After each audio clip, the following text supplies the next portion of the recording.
എല്ലാവർക്കും നമസ്കാരം. ഇന്ന് നമുക്ക് ഡ്രൈ ഫ്രൂട്ട്സ് ഒക്കെ ഇട്ടൊരു മിൽക്ക് ഷേക്ക് തയ്യാറാക്കിയെടുക്കാം. 10 കാഷ്യൂനട്ട്, 10 ബദാം, 5 ഡേറ്റ്സ്. സോഫ്റ്റ് ആയിട്ടുള്ള ഡേറ്റ്സ് ആണ് എങ്കിൽ കൂടിയും എല്ലാം കൂടെ ഒന്ന് സോക്ക് ചെയ്തെടുക്കാം. 1 കപ്പ് ചൂടുവെള്ളമാണ് ഒഴിക്കുന്നത്. അരമണിക്കൂർ മാത്രമേ സോക്ക് ചെയ്യാൻ വയ്ക്കുന്നുള്ളൂ.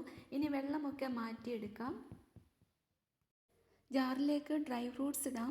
അതിൻ്റെ കൂടെ 2 പൂവമ്പഴം ചേർക്കുന്നുണ്ട്. ഇതേപോലെ കട്ട് ചെയ്ത് ചേർക്കാം. ഇനി 1 ടേബിൾ സ്പൂൺ ബൂസ്റ്റും 1 ടേബിൾ സ്പൂൺ ഹണിയും ചേർക്കുന്നുണ്ട്. 1/2 കപ്പ് പാൽ ആദ്യം ചേർക്കാം. പാൽ തിളപ്പിച്ച് ചൂടുമാറിയതിന് ശേഷം ഫ്രീസ് ചെയ്തെടുത്തതാണ്. ഇപ്പോൾ നട്ട്സൊക്കെ നന്നായി അരഞ്ഞു കിട്ടിയിട്ടുണ്ട്.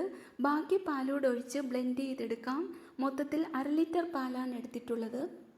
ഷേക്ക് റെഡി ആയിട്ടുണ്ട്. ഇനി സെർവിങ് ഗ്ലാസ്സിലേക്ക് മാറ്റാം. ഒരു ഭംഗിക്ക് വേണ്ടി പിസ്ത ക്രഷ് ചെയ്തെടുത്തിട്ടുണ്ട്. അതൊന്ന് സ്പ്രെഡ് ചെയ്തെടുക്കാം. അപ്പോൾ മറ്റൊരു നല്ല റെസിപ്പിയുമായി അടുത്ത വീഡിയോയിൽ കാണാം.